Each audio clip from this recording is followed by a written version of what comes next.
Welcome everybody to Center for Korea Studies event on the analysis of the 20th presidential election results. My name is Yoon Suk-yeol, a professor at the Korea program. Before we start, let me introduce the chair of the program, Professor Clark Sorensen. Clark, could you please make some opening remarks for us, please? Sure. Can you hear me all? Yeah. Well, I'm Clark Sorensen, head of the Korea Studies program at the University of Washington in the Jackson School, and I'm welcoming you all to our program with analyzing the recent Korean presidential election, where we've had a change in power, which seems typical for Korea these days. Presidents have been alternating from conservative to liberal for a couple of decades now. So we're moving from a liberal to a conservative presidency. And so we'd like to hear the analysis.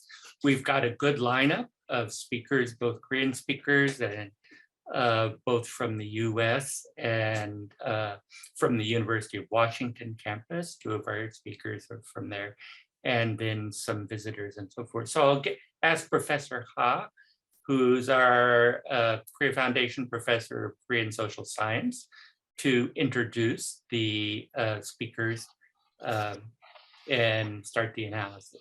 So yeah, thank you, Clark. Once again, welcome everybody to our event. Today we are going to discuss the election results of the 20th presidential election that just over about 5 days ago, and we have a very distinguished panels today. So let me just briefly introduce them first, and then I'll speak more about how we conduct our discussion. Okay. First of all, let me introduce the Professor Ha-wook, not Ha-wook, Ha-wook. Okay, and he is the University Distinguished Professor at the University of Wisconsin-Milwaukee. I cannot introduce all of his works because it's too numerous to introduce. So he has published more than 60 journal articles and currently serving as editor-in-chief for Asian Survey. And his most recent publication is South Korea-United States Alliance, which was published by Cambridge University Press in 2018. And the next, the panelist, Scott Schneider, is a senior fellow for Korea Studies and the director of the program on U.S.-Korea policy at the Council on Foreign Relations. His program examines South Korea's efforts to contribute on the international stage. Okay. He, of course, has published numerous articles and books, but I can introduce only one: South Korea at the Crossroads, Autonomy and Alliance in the Era of Rival Powers, which was published in, once again, 2018. And Professor Jang Seung-jin, he is the rising star in Korean academic community. He is currently serving as Associate Professor of Political Science at the Kookmin University.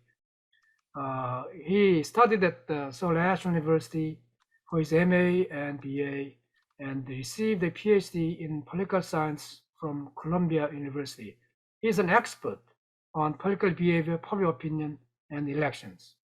I'm sure some of you remember him because we had him here as visiting the scholar some years ago. Even at the time, he analyzed I think, National Assembly election at the time. Professor Jang currently serves as the editor-in-chief of the Korean Party Studies Review. Okay, all right. Now, the last but not least, Professor Robert Pekinen, my colleague here, professor of Japanese politics. Once again, he has been so well known. he is well known, so much known that I don't need any lengthy introduction of him. But he published in basically in most prestigious journals now in the West: the American Political Science Review, the British Journal of Political Science, and Comparative Politics, etc. Particularly Journal of Asian Studies too. But he has been known for comparative study on democracy and then election studies. And recently he edited a volume on the Japanese politics. So, for example, Japanese elections, most recently Japan Studies 2017, about October 2017 Japanese general election. So he received numerous the grant and then the fellowships such as prestigious the foundation like Mellon Foundation and the National Endowment of Humanities, etc. So once again, welcome all the panelists. To also, I thank you for your coming once again. So let me just briefly make remarks on how to conduct our discussion. Although I contacted each panelist about the general lines of a discussion and then the order of the presentations. Okay, so first we'll cover, generally speaking, the 4 or 5 areas. We'll first talk about the general analysis of the election results in terms of figures and numbers, for example, and then specific features of this time of president election in South Korea compared to previous ones, for example, right? And then secondly, we'll address the issue about the impact of this type of presidential election on Korean politics. For example, impact on the ruling and opposition parties. And then thirdly, we'll discuss the kind of society that has been reflected in the current election process. In other words, how can you understand the Korean society through this election? Okay? And fourthly, major policy agendas which emerge through the election process. Finally, we'll be addressing international implications. So along these 5 areas, I will ask first Professor Jang. Actually, Professor He now is in Korea. I'm sure he had ample time to observe the election process. And also Professor Jang also coming from Seoul now, early in the morning there. And so I'll ask first Professor Jang to provide us with a kind of synopsis, a view of the election results. And then I'll ask the Professor He about the second item or fourth item. Then the Professor, I think he will leave us slightly earlier than the promised hour. So I hope for that. And then we'll ask the Professor Pekkanen to make some broad sort of the observation from a comparative perspective, and also from the perspective of world democracy at this point. And finally, we'll ask the Mr. Scott Schneider to make some observations on internationally, and then after the first round, I'll also ask each panelist to make sort of comments on what the other panelists actually they mentioned. And then for each panelist, I would like to give you about 5 to 7 minutes, but preferably 5 minutes for your remarks. So having said that, let me just turn to Professor Jang to give us some the features of the current election results. Okay, please, Professor Jang. Okay, thank you, Professor Ha. Hello, everyone. I'm Sung-jin Jang from Kookmin University. And I spent a year in, I believe it, in year 2017. So the center had a similar forum then about regarding the previous presidential election, and I had a presentation there. So it's very nice to have another chance of talking about the new presidential election here at the center, the forum of the center. So I believe my role here is sort of give a brief introduction about the election result of the last week. And I believe everybody know what happened. So we had the presidential election, and the two candidates, the one candidate won the election with a very narrow margin of victory, like a 0.7 percent point, 0.7 percent point, and which shows how polarized, politically polarized the Korean society is.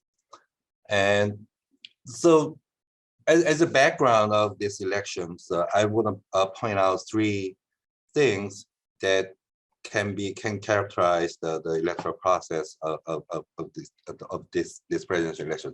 The first interesting point of this election is the current President Moon enjoys a very high approval rate, which around 40%, which is higher than any other former president after the democratization of South Korea.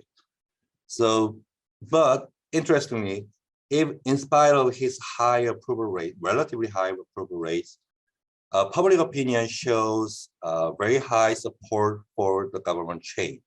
So there is this paradox. It's not really a paradox. This parity between what the approval rating says or shows and what the public opinion shows. And one of the main reason of this high support for government change is first, the current government's failure in regulating the real estate market. So we had very rapid rising of housing prices, which everybody doesn't like. And the second issue is the corona-related, this COVID-related economic downturn, economic depression. Maybe my perspective, I would say these two issues are main reason of this high, the high support, public support for the government change. And the second interesting point of this election is the top two candidates are both from relatively partisan outsiders. They are the candidate Jae-myung. He was a mayor of the local government. He was the governor of the regional government, but he has not been a major figure in the national politics. And the winning candidate, Yoon Suk-yeol, as everybody knows, he had been a prosecutor for all his life. So he has 0 political careers in his life. So we had these two very partisan outsider candidates, and thirdly, the two candidates has very high unfavorability. The public opinion shows very high unfavorability towards both of the two candidates. So they both had personal and family related scandals. So throughout the campaign, we observed very high amount of negative campaigns. So we don't really have a discussion about the issue, policy issues, or what the government will do for the next 5 years. Most of the campaign message was regarding these personal scandals and family-related issues. So these three points are, I believe, the main characteristics of these presidential elections. And the result shows, as I mentioned, a very narrow margin of victories, which shows a high political polarization of the Korean politics.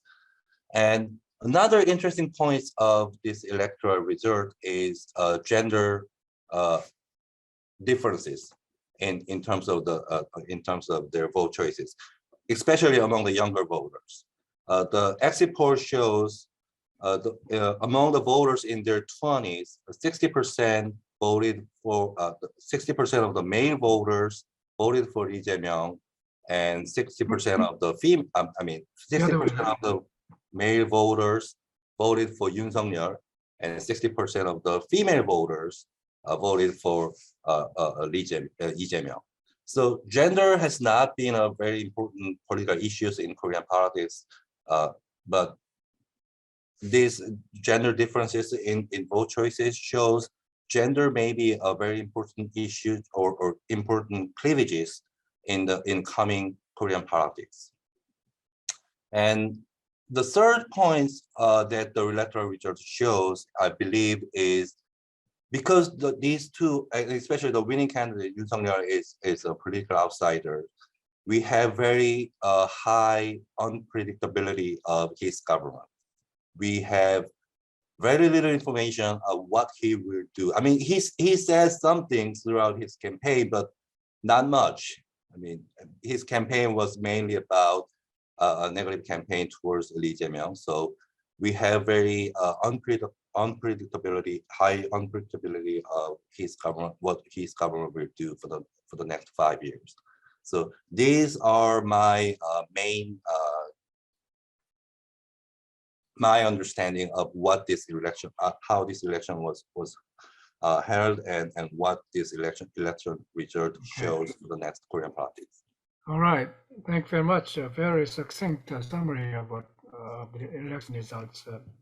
The only thing I can add is that Professor Jang mentioned the narrow, but that narrowest margin throughout the entire presidential election history in Korea. All right.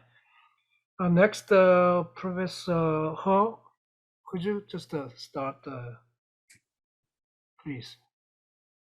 Thank you. First of all, thank you very much for having a great forum and also inviting me. And at the same time, I would like to apologize that I have to leave early, so I wouldn't be able to stay with you until the end. And I would appreciate your understanding. And let me focus on number 2 and number 3. That's what Professor Ha asked me.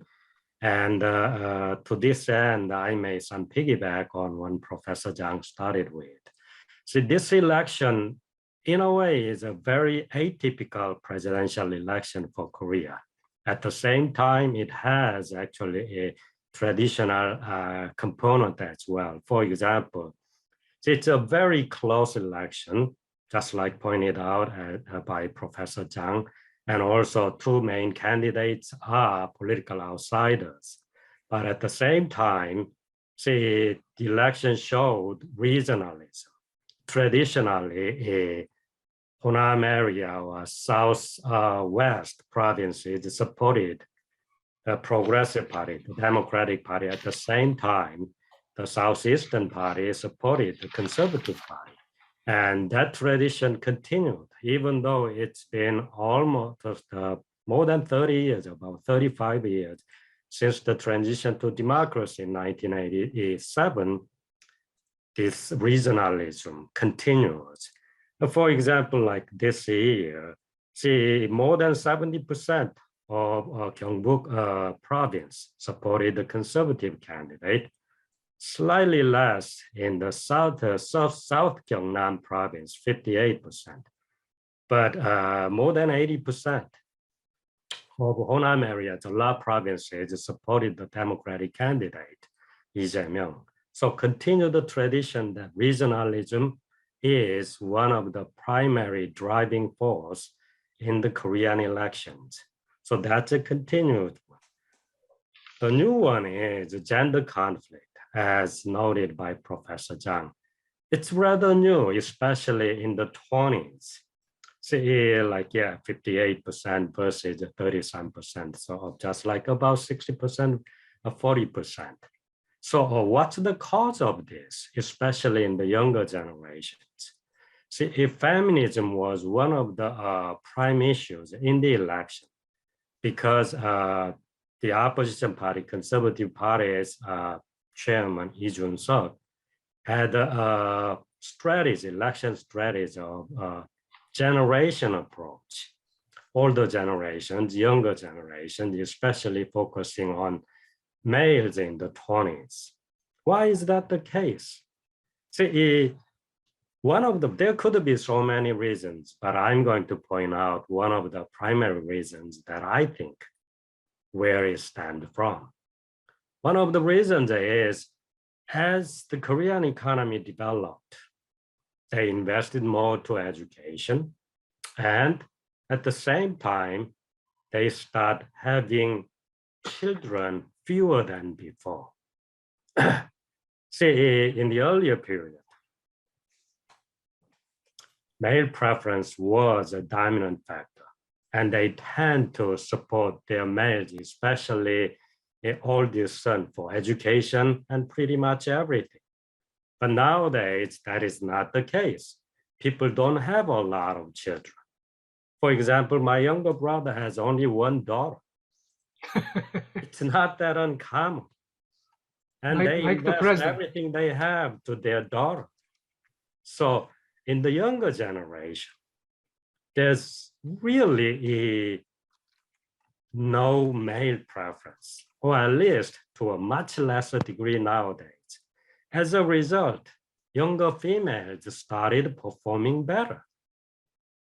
And as you look at it, see, number of female students going to college last year in 2021, I looked up the data.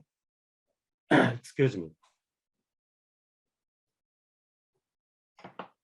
See, in 2021, admitted college students between the male and the female, females are 4.8% higher than males. More and more younger females start rising and becoming successful in their careers. And males are not used to that. So with the rise of feminism, gender equality, all this, younger males feel unfair because they have to serve in the military. Excuse me. So because of this rise of females who are seeking careers, this leads to gender conflict. At the same time, I personally think that also contributes to other social issues, such as the rise of divorce issues. If I get a chance, I will elaborate later. Just for your information, if I tell you, South Korea's divorce rate is about 2.1 per 1,000 people, which is higher than the average of OECD members. That is 1.9. So with the gender conflict, it's males, I guess they need time to make an adjustment to the rise of females. And as a result, I would say this is a transition period. And some politicians try to take advantage of the situation for political gains. After all, politicians' primary goal is seizing power. So that's one of those. And the slogan of both candidates talked about change. See, the opposition party was political change. The conservative party, the governance party, Jae-myung's political slogan was political change. But Yoon Suk-yeol's was power shift and judging the current administrations. With the rise of real estate value and also a lot of hypocrisy, people started questioning. When former President Park Geun-hye was impeached, all these candle light and protest, they were expecting differences. However, the current administration, after all, turned out not much different. There were a lot of hypocrisies. And as a result, Yoon Suk-yeol focused on power shift. Even the governing party's candidate, since Jae-myung was not able to promote power shift, his slogan was political change. But obviously, it didn't really appear. After all, this election showed an extreme division of the public, conservatives versus progressives. So typically, I think there are about 30% diehard progressives, 30% diehard conservatives. There are some different distribution over generations, and about 40% in the middle. Typically, elections try to catch all vote and try to include those middle voters. But I'm not sure if really that was the case in this election. They tend to focus on policies that they are likely to receive support from their own supporters. Some media called fandom politics. So this election focused on, as Professor Zhang pointed out, negatives. And instead of meaningful, constructive exchanges of policy suggestions, they focused on negatives, attacking the others. At one point, if I'm not mistaken, presidential candidate Yoon Suk-yeol even said, "How can I exchange my political views with an ex-convict?" So really, this was an extreme division showing where South Korea stands. As a result, I expect that President Yoon, when he inaugurates, I expect that there would be difficulties, how to coordinate, how to cooperate with the opposition parties. At the same time, in the opposition party, the 586 generation, actually I'm one of them. And so that generation has dominated the Democratic Party. And they played a key role in the transition to democracy, but has been in power for decades. And they became a sort of group that has hogged the power. Can they stay in power or lead the party as they have done? Or is there going to be a generational change? So there are a lot of issues that we can talk about, but given the time limits, I will stop here. Thank you. All right. Thank you very much, Professor Ho. Very, very illuminating and then detailed analysis of the issues involved in the current presidential election.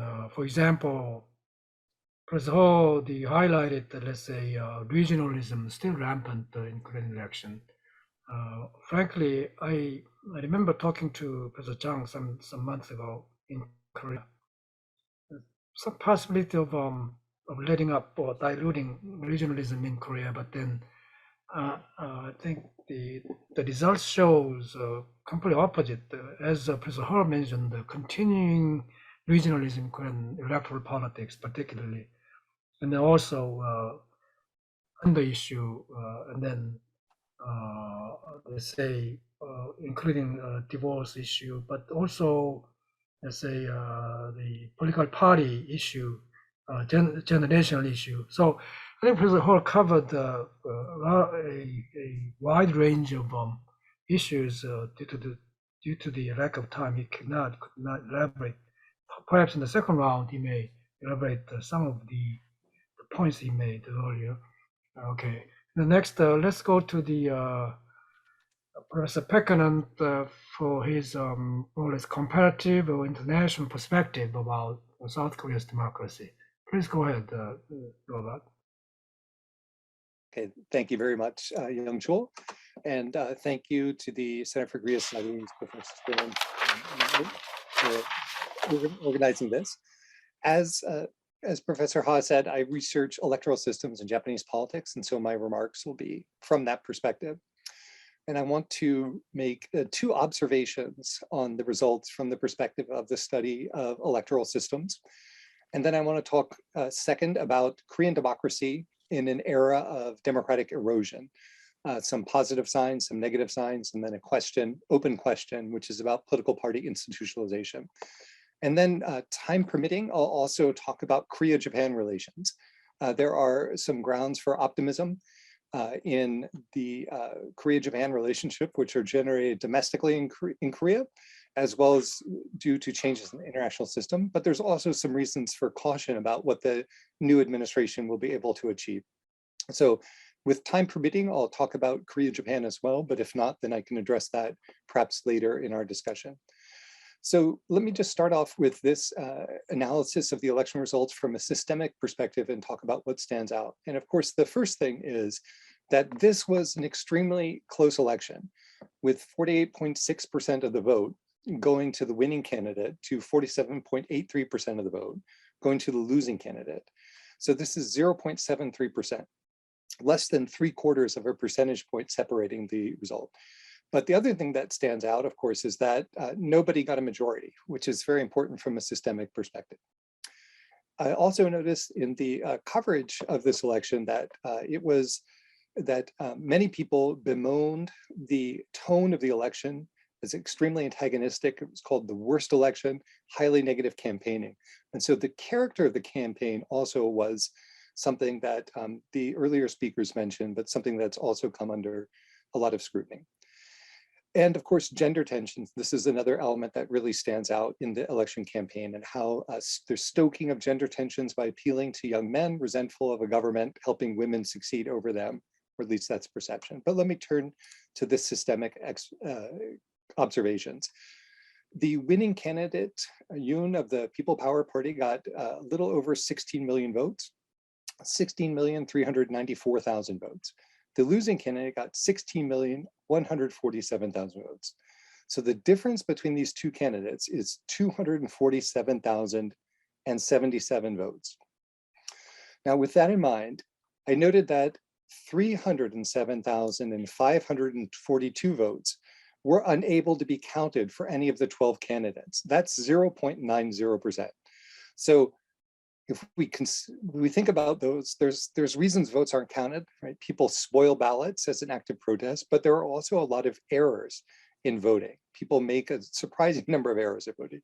So if we think about those as mostly errors, it could be the case that this election is literally, this is perhaps a slight exaggeration, but this election could be within the margin of error. This is extremely interesting from a systemic perspective. I also noticed that a candidate of the National Revolutionary Party, Jae Kyung-young, won 281,481 votes. And I take it that he's not a very serious candidate, but that was actually larger than the margin of difference. And it's also much more pertinent to note that the candidate who came in third, Sim Sung-jung of the Justice Party, earned 803,358 votes, which is 2.38%. Now that's important. I'll talk a little bit about that more later. But nobody else got even 40,000 votes, even 1%. So from a systemic perspective, it's extremely significant that Korea uses a simple plurality system to elect the president. As you know, most countries who have an elected president in a presidential system around the world, the US is the exception with the Electoral College, but most countries use one of two main systems. It's a plurality system or a two-round system. So it's quite interesting from a systemic perspective to consider what would have happened in a two-round system, who would have won? And I didn't see the polling on this, but if we presume that most of the voters for Sim of the Justice Party would have voted for Lee, then the Democratic Party of Korea candidate would have won, right? So the result, which politicians and voters alike usually interpret as a mandate, in this case, simply by changing the rules of the election, we could expect that we would have had a different result. And this is a systemic effect similar to US Presidents Trump and Bush winning the Electoral College, but losing the popular vote. So it's an artifact of the system. So even though it's not, I think it's not even enough to say that it's a close election, but the election is actually system dependent. And second choice of voters, those are real. You know, voters' preferences, voters who voted for the third and fourth candidate, their preferences over the first two candidates are material. And it may remind American voters of the Florida 2000 election, where Ralph Nader's voters, if they had voted for Al Gore would have won the state of Florida in the Electoral College and would have been elected president. So my second observation about the system is that, of course, while Sim Sung-jung of the Justice Party did not withdraw from the election campaign, another candidate, Ahn Chol-so of the People Party, did withdraw on March 3rd, a week before the election. If Ahn Chol-so did not withdraw, many analysts believe that Lee Jae-myung would have received more votes, right? So this election is decided by the candidate who came in third, not withdrawing, right? But the candidate who was running third, withdrawing from the election. And so it's possible to claim, right, those two things are true, that President-elect Yoon only received a plurality, right, not a majority, only received a plurality of the votes cast, only because Ahn Chol-so withdrew and Sim Sung-jung did not withdraw. So this is not only the systemic effect, but how this actors strategically manipulate the results or change their actions within this system. So from an electoral systems perspective, what we really see is how the plurality system, instead of a two-round system, has profoundly shaped the results. Now let me just turn quickly to talk about Korean democracy, and I'll be brief here. But in an era of democratic erosion, where established democracies like the US, new democracies like Hungary are being widely perceived as becoming less democratic, how should we evaluate this particular Korean presidential election? As I said before, I have a couple good signs, a couple bad signs, and then I'll end with an open question. So 3 good signs, to kind of big picture this. Above all, there is a peaceful transfer of power, right? And this is even an alternation to a different political party. This is something that we shouldn't take for granted when we evaluate democracies. And a question that I have for the other panelists in the audience is, wasn't this completely expected at all points by all significant actors in Korea? Right? And that kind of talks to the taken for grantedness of democratic elections, democratic processes, democratic legitimacy, and democratic consolidation. And it's, of course, even the case that in a very acrimonious, bitter race with a very, very close result, there was an early concession by the leader or by the loser within hours of the election, and an acceptance of the election process as legitimate by the electorate. By kind of, in an era of democratic erosion in many countries, I think that this is actually a very good sign. And the other thing I want to point out about a good sign is one of the prominent reasons that scholars have identified for democratic regression or erosion is the rise of populist politicians like Trump or Viktor Orban of Hungary. Do we see any signs of populism in this election? Perhaps it's angry young men voting for Yoon, but I'm not sure that that really is something that we can consider populism and the global rise of populism. Okay, now let me go to a couple bad signs and then I'll end. Worrying signs for Korean democracy. First is the content of the campaign, which the earlier speakers have also mentioned, extremely bitter. And they didn't go to some of the details, but this was a very acrimonious campaign that people didn't see being debated on issues in a very enlightened way. Also, there was there was a great lack of enthusiasm on the voters for the candidates. And this seems to me to be very much a lesser of two evils election. 2/3 of the voters who voted for Yoon wanted to change the party in power rather than voting for Yoon, right? So this is something that in other systems, the kind of lack of enthusiasm for candidates allows room for populism to grow. And then the third thing I'll say is continuing regionalism, which was also mentioned earlier, but it appears that regionalism still has a powerful explanation of voting in Korea. And the last issue, which I think is also quite worrying, is the way that gender issues have been treated in the campaign, this hostility, discontent, and we also have to recognize the continuing inequality of gender relations in Korea, which does not seem to be addressed in a way in this election that will lead to that resolution. So my last point is, what about political party institutionalization, which I think is a real concern about Korean democracy? What are we to make of Ahn Chol-so's late withdrawal as a candidate And how do we understand that as it relates to political party institutionalization? Okay, so that's it for my remarks. Thank you very much. All right, thank you, Robert. You addressed a very important questions and subjects. For example, your last comment on this party institutionalization, I think this issue should be addressed much more in detail later on, but if the time permits. But I think my own observation on this is that this kind of very, very narrow margin of victory in the two-party candidates indicates to me the demand from society upon the parties to make some changes. Without that, actually, I don't think Korean political parties could handle the ever-changing Korean society. I mean, anyway, with that remark, let's go on to quickly to Scott Schneider in terms of international relations, particularly about this election. All right, please go ahead, Scott. Okay, well, thank you, Professor Hai, and I really am pleased to have a chance to join my Washington colleagues from the other Washington. I often wish I were there. Right. You know, so far, I think that the picture that I've taken away from the previous three speakers is that, you know, this election in South Korea really was one that emphasized differences. But I want to talk about a couple of areas where the candidates were similar.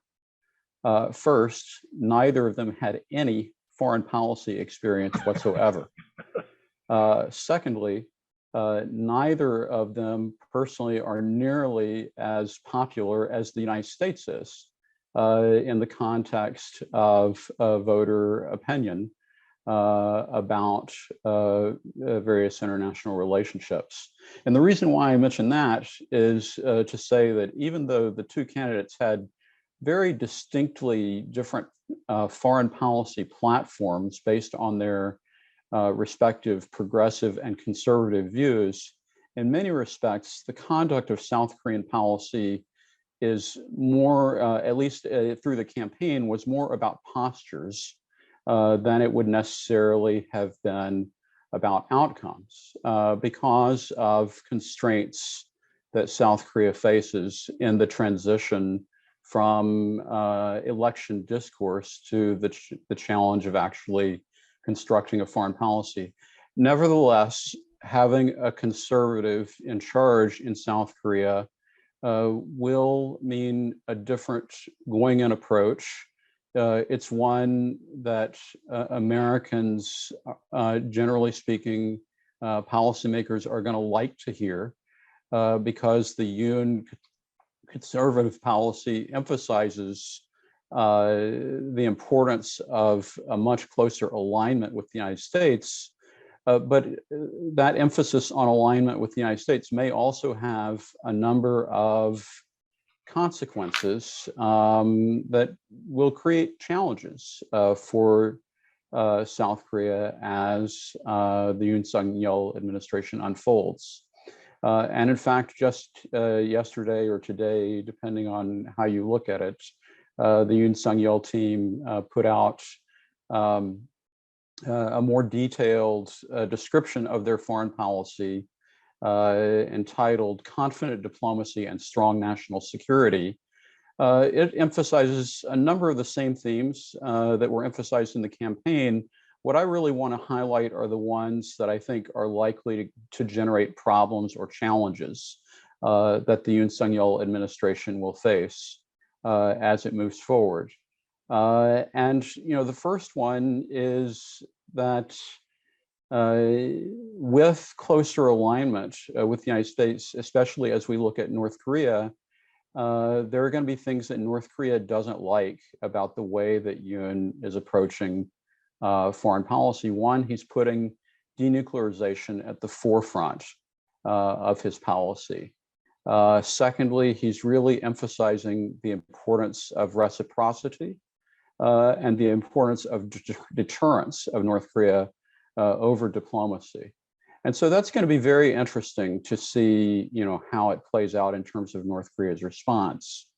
Another, I think, characteristic that I should have mentioned earlier as related to foreign policy and the South Korean presidency, especially in Yoon's circumstance, is that foreign policy can be an escape if you face divided governments, because you don't necessarily have to have approval of everything from the National Assembly, but you do need support from public opinion. But it can also be a quagmire, especially if you stumble and disappoint the public.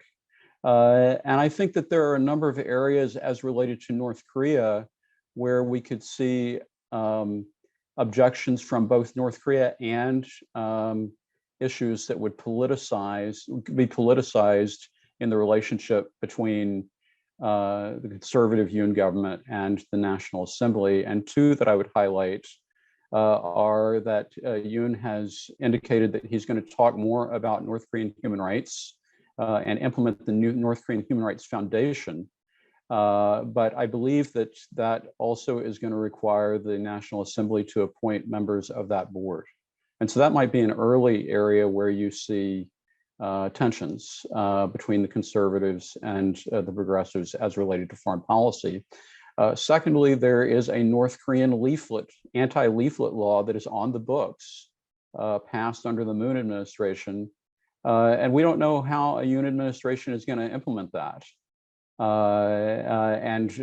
That is an issue that is bound to incite an inflammatory response from North Korea, if indeed we see the resumption of leaflets going across the border. And so that is going to be very complicated. Now, the other area, I think, where there are potential unintended consequences, or where Yoon's strong alignment with the United States will have consequences, is related to China. And that is very interesting because the Yoon campaign talked about a stronger alignment with the United States, but it also talked about a relationship based on mutual respect with China. And so it's presented in positive sum terms, and yet there are some specific items that the Yoon campaign mentioned that are bound to get a negative response from China, including the possible deployment of a terminal high altitude air defense system battery in South Korea, which was one of the red lines that China has drawn previously. And the other is a trajectory where South Korea might eventually join the Quad as a member. And that is something I think China is also very concerned about. And so I found it very fascinating to look at the Global Times the day after the election. They had a front page article about Yoon's victory and a lot of Chinese commentary that was full of a bit of anxiety and also veiled warnings about how some of the steps that the Yoon campaign had talked about might not really be in South Korea's true interest. And so I think that's going to be very interesting to see how the Yoon administration navigates the challenge of moving closer to the United States while also hopefully maintaining relations with China. I do want to highlight, and I don't want to go too long, but I do want to highlight two other areas. One, Yoon had a remarkably positive foreign policy position vis-a-vis Japan. And Professor Pekkanen briefly mentioned this, but I find it fascinating that he took the risk to take such a positive view in light of South Korean public opinion polls that have generally been cautious and negative about the Japan-Korea relationship. But it may well be that he feels that that he can reshape some of those opinions. And I think that the Moon administration has been very cautious and really captured by its own constituency as related to the focus on grievance in the relationship with Japan. And of course, Yoon is familiar with some of the legal aspects of the problems in the Japan-Korea relationship, but it will not be easy to address comfort women or forced labor in the course of trying to reframe that relationship. And the last point I just want to make is, not surprisingly, the Yoon administration is recognizing the importance of relations with Southeast Asia, but what they talk about in their policy is not a new Southern policy. They talk about the ABCD policy, and there's an acronym. So ABCD is the new Southern policy. What I'm a little bit surprised by is that they didn't replace Southeast Asia with Russia in their overall framework. They still have a default constructive approach to Russia that I think is not possible to implement at this stage. Let me stop there. All right. Thank you, Scott. Very detailed, particularly highlighting the challenges and some difficulties facing Yoon's foreign policy orientations. And I just only want to add the overall comment, that is the while agreeing to what Scott you said, overall tenet of the Yoon's foreign policy exactly to shift away from North Korea-centric posture of the government to the more or less the wider, more dynamic the foreign policy orientations. In other words, many conservatives have been critical of Moon's government for its too strong, only tilting toward North Korea in their foreign policy orientations. So I just want to add it to what you said. And having said that, as I said, let me just go around for the second round of discussion. Among the panelists, if any one of you like to pose questions to the panelists about based upon what you heard. Anybody want to start? Professor Hall, yeah. I just yeah, like instead to of asking last. I thought you are gone, but since you're here, why don't you have a brief moment before you go? So. Thank you. Yeah, instead of asking questions to other speakers, yeah, let me just make one more brief remarks, and then I apologize, but I have to leave. Thank you for coming before you go. All right, thank you. See, I think, yeah, all the points raised by the speakers are well taken. And at the same time, I would like to piggyback on them and add a little bit. Yeah. See, the Korean government, including the current Moon administration, they have been thinking and debating with themselves how the world order is going to change and where they should line up. In fact, from a number of think tanks or government research institute, they have been studying which route they should take between the US and China. What if their conflicts escalate? I've been asked a number of times.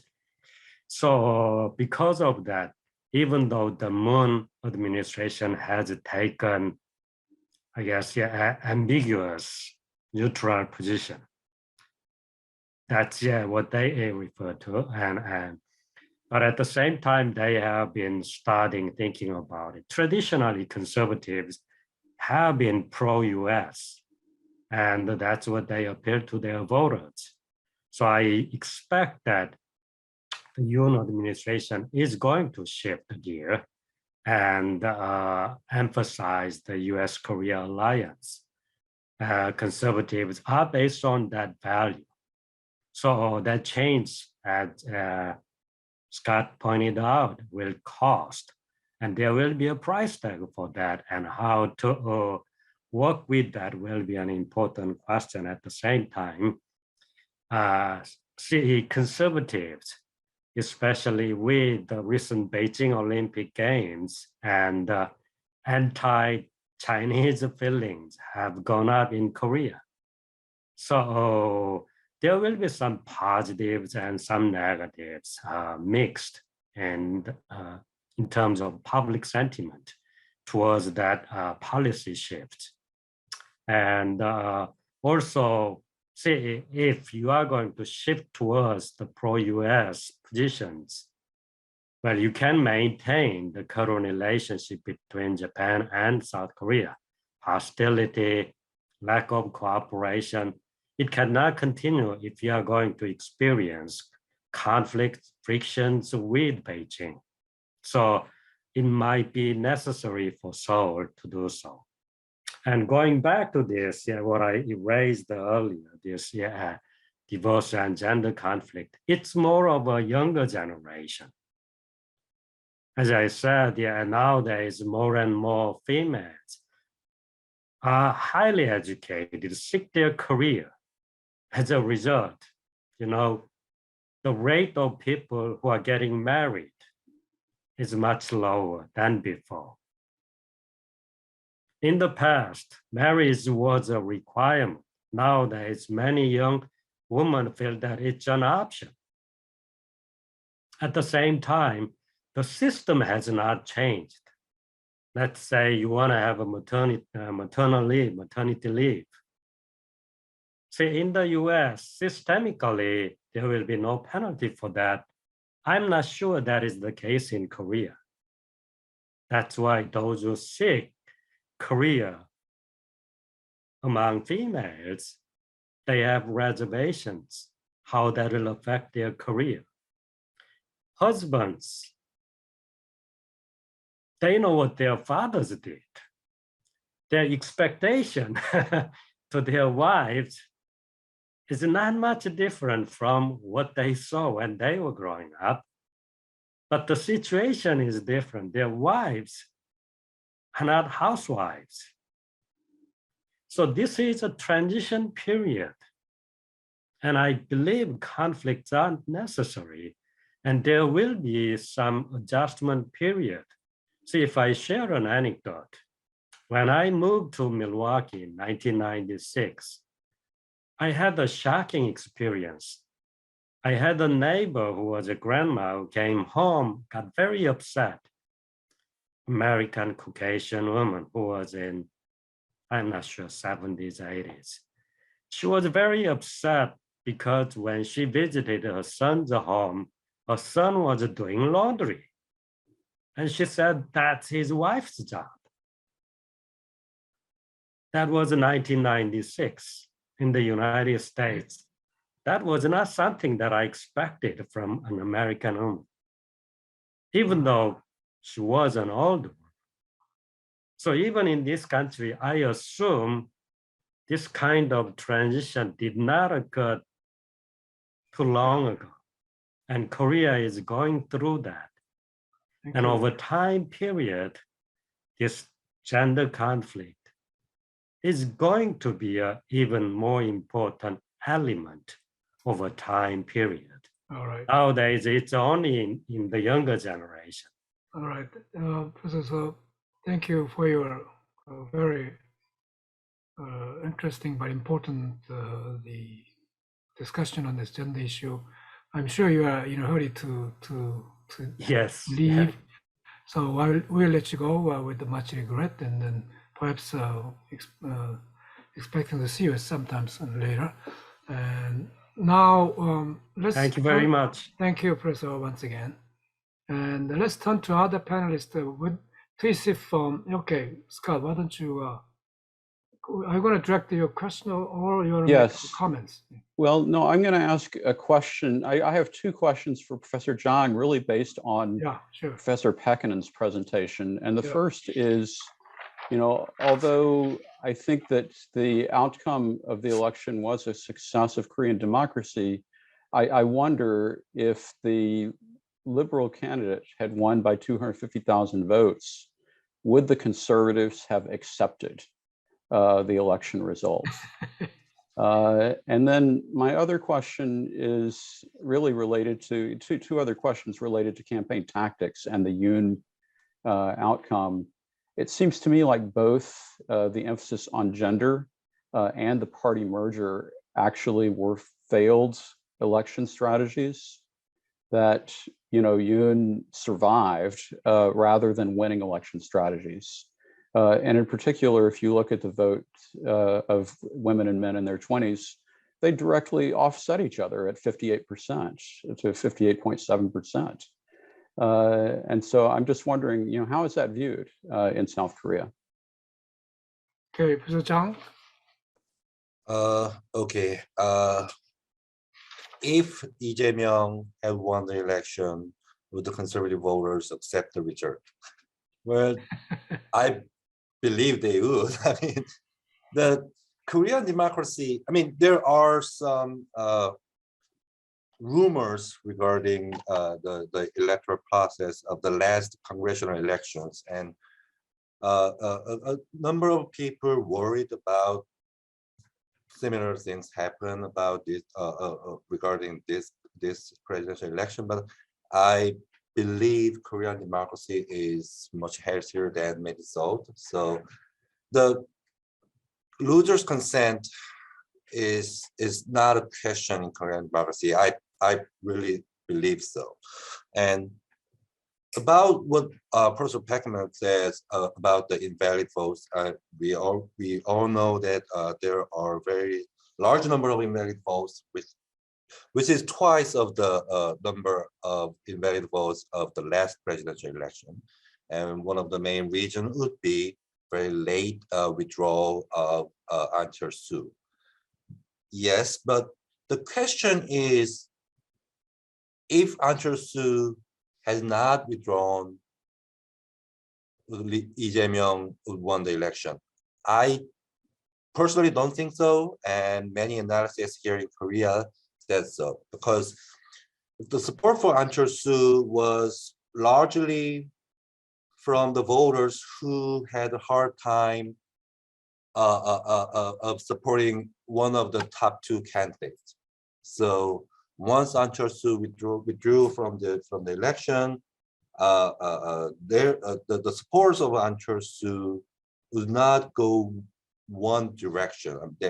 Many believe they split their votes between the two candidates, and also the late withdrawal of Ahn Cheol-soo sort of mobilized the supporters of lukewarm supporters of Lee Jae-myung. So many believe that the effect of this merger of two candidates was very the effect is not that significant.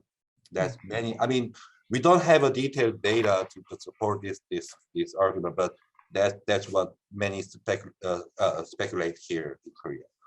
And regarding the gender issue, I was very surprised when I look at the exit poll, especially the result of the voters in their 20s.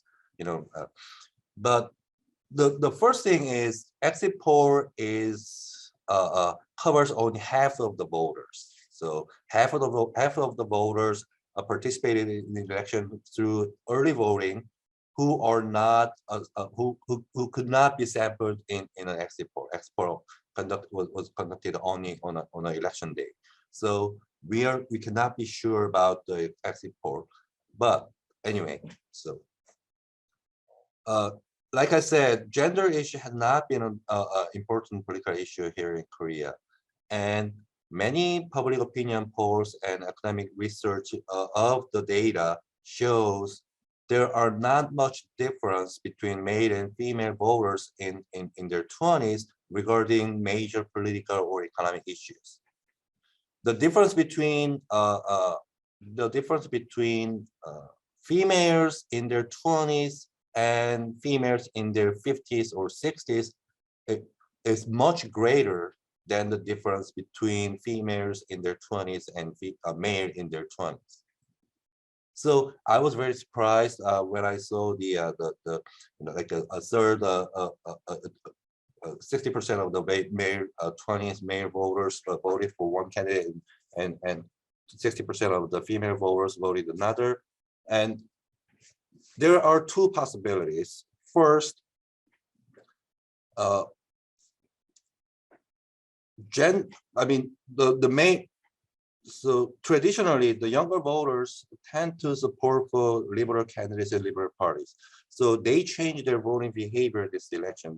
Maybe because of the gender issue, which I don't think the case, or maybe the ideological spectrum of the younger voters are changing. This traditional generational cleavage is changing, not necessarily because of the gender issue, but because of something else, which is not clear yet.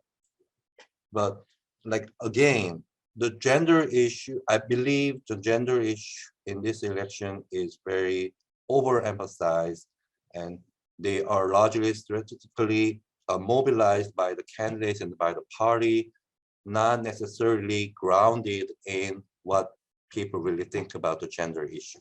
Okay, thank you. It's actually, as Professor Hall and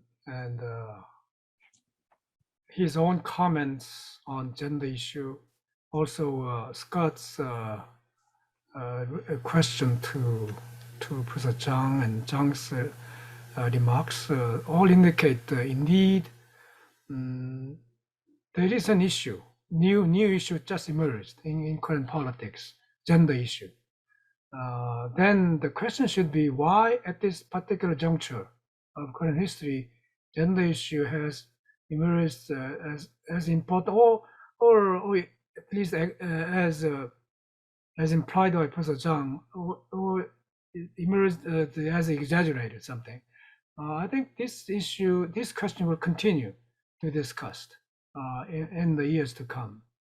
And yeah, well, Robert, do you have any questions before we open up the questions to the floor? Robert, are you there? Yes, thank you. I do have some questions raised by this discussion about the kind of causes of the gender conflict. That there's demographic transitions in many countries, but this is a very specific, those usually cause intergenerational conflict. So how they have in the particular political context led to this very strong backlash among younger people is a fascinating question I'd love to hear explored in our discussion going forward as well. Okay, all right. Any other, Professor Zhang, do you have any question to anybody or even to yourself? Or any further comments? Professor Zhang? Not at this time. All right. Scott, how about you? Any further thought or any further question or comment? No, I'm prepared to go All to right. a broader discussion. Okay, so let's then open this up a little bit to our patiently waiting Zoom audience if they have any further thoughts or comments. Go ahead, Professor Sorensen.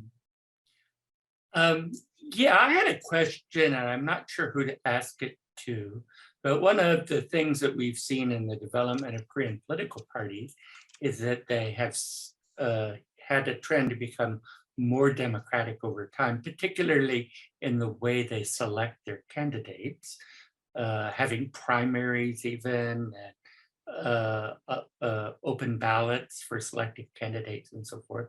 I haven't followed this election closely, but I would like whoever has the knowledge to comment on whether the selection of the candidates in this election seems to show further institutionalization of democratic process within the political parties. Mr. Zhang, probably you are the ones who should respond to what Clark said. Yes, I mean, it's the selection of candidates is somewhat in Korea. The selection of candidates is primarily through the public opinion. So it's like a mixture of election by the party members plus the public opinion. Also, so each party is different, right? Each party is different. each party, they are different, but largely they are the same.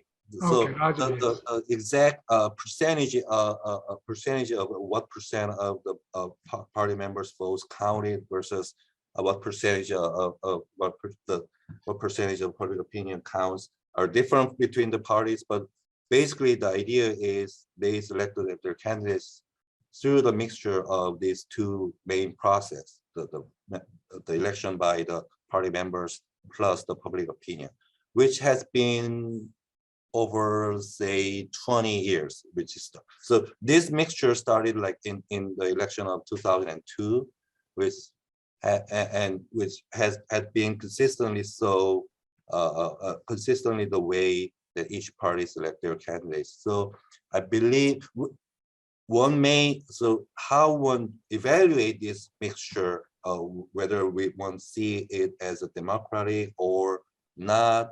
I personally opposed to the idea of utilizing public opinion as a way to select the candidates. But that's my personal judgment. But whether this process has been institutionalized in Korea, I would say yes. Okay, thank you very much. All right. Any other from the audience? Feel free to use the raise hand function, folks, or have your camera on and raise your hand physically.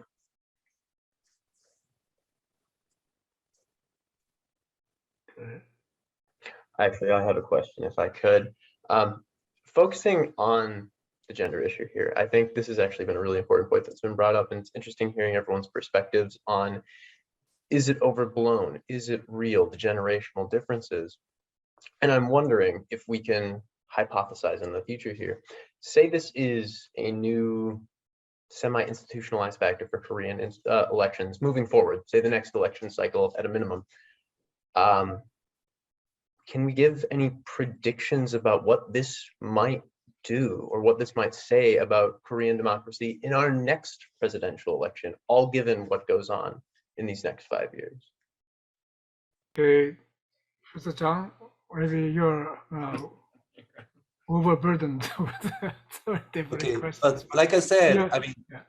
the most of the opinion polls shows there are not much difference in terms of the policy views between the male and female voters. And probably one area that there is gender difference is sort of like a affirmative action kind of a policy regarding gender equality, except that there are not much difference between the genders, between male and female voters regarding any major political or economic issues. So I believe, like I said, I believe the gender conflict is very overblown here in Korea, which, and like artificially mobilized for the electoral purposes. And it really depends on what the new administration do with respect to this gender equality here. I mean, even male voters agree that there are very the gender relationship in Korea is very unequal. So, and they all agree that this inequality should be addressed by the government. But they are different in terms of how the government should address this problem.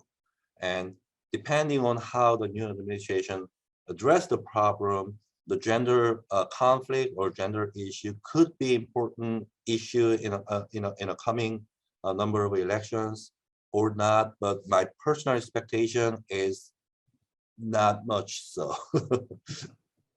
Okay, thank you. Any further, unless there's any further question? Let me ask one more question. I'd like to ask Scott Snyder, you know, the elephant in the room is the conflict in Ukraine and how that may affect South Korean foreign policy. It's been 2.5 weeks since the Russian invasion. Has there been any reaction in South Korea at the policy level? Yeah, there has been a reaction. The Moon administration at the time of the invasion essentially followed suit with the US and European countries. They were, I think, a half step behind what others were doing, but the situation was moving pretty quickly at that time. I do think that there is a kind of issue there in terms of public perception as related to, it's really in some ways, I think the Ukraine ends up being kind of a Rorschach test for how South Koreans view themselves in the world, in the sense that the traditional way that South Korea would deal with this issue would be to put their head down and try to find the exceptions in order to protect their own specific economic interests. But, you know, South Korea is the 10th largest economy in the world. And I think that increasingly there also is a sense in which South Koreans are expecting their leadership to be in line with like-minded countries on issues that are as clear-cut as the unprovoked invasion of one country by another. And it certainly is getting coverage. You know, it's interesting. There was one poll that NBC did, an exit poll, that was surprising in that it indicated among Korean voters on March 9th that foreign policy was an issue in the back of their mind, which was surprising because normally we expect foreign policy not to register.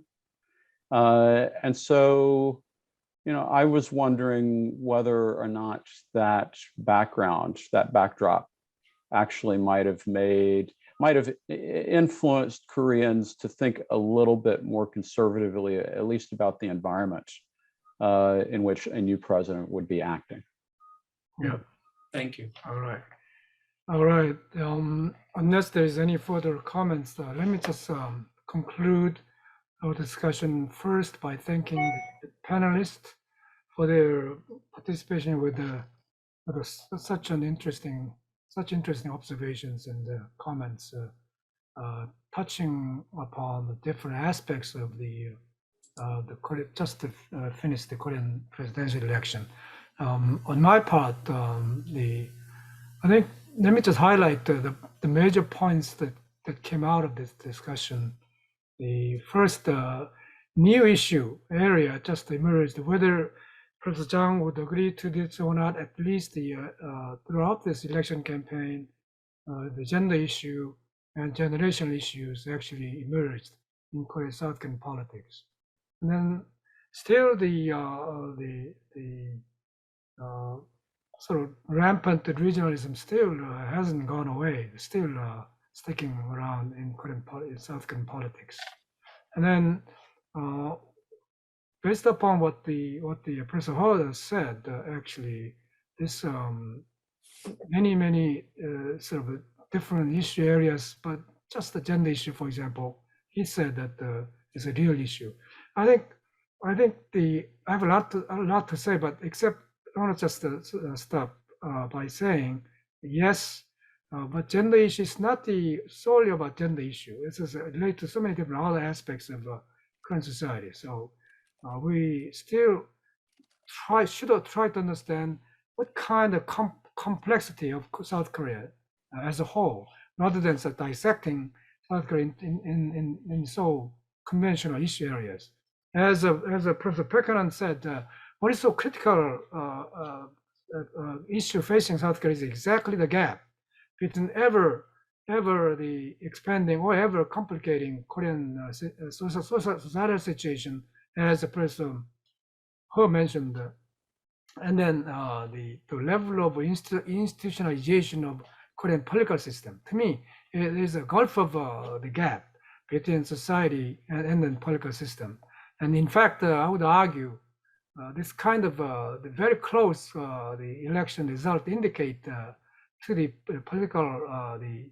politicians that the South Korean political system needs to go through a fundamental transformation. Otherwise, there's ongoing frustration on the part of the South Korean people and society.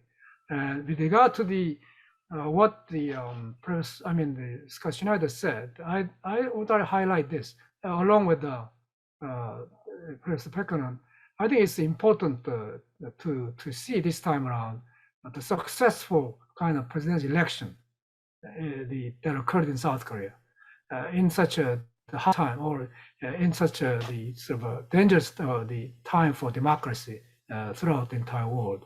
I think this point should be more highlighted, and then in relation to that, I think between the United States and South Korea, we need to discuss more about the importance of South Korean democracy, not only in East Asia, but also in the rest of the world. I think somehow discussion or debates or dialogue between the two countries have primarily focused on let's say economy issues, survival issues, although perfunctorily they mention about democracy, but normally security, North Korea, economy, without addressing too much about this very valuable South Korea's democratic experiences for the rest of the world. And so the overall, my comment is this: South Korea, as I observed the last quarter staying in Seoul, is that South Korean society is going, although Professor Ho said the transition, no, it's more than transition, it's a transformation. To me, the transformative social, cultural changes going on. So it's almost like just opening up the Pandora's box or something like that. It's every issue just popped out. So so much complicating this whole entire situation. I think it will take some time for Korean people and political leadership and the rest of the academic community to grasp this kind of the real change going on, which is difficult to be pinned down in conventional conceptual categories. So I think this election actually sort of demonstrated. For example, they say throughout this election campaign, there's no real issue areas, only negative campaigns. Why? Because of personal characters? Yes, probably yes. But to me, because of a complexity of issues, it's not easy to grasp what's really going on in Korea. So to me, overall, the election indicate to us there are a lot of things to be done, to thought about, not only for the political leadership, but also for the academic community and probably for the rest of society. So having said this, I would like to once again thank all the panelists for their coming and sharing their important observations, and also thanking the Zoom participants today, and also my thanks to the Ian and the Associate Director for this wonderful preparation. So thank you very much, everybody. So long.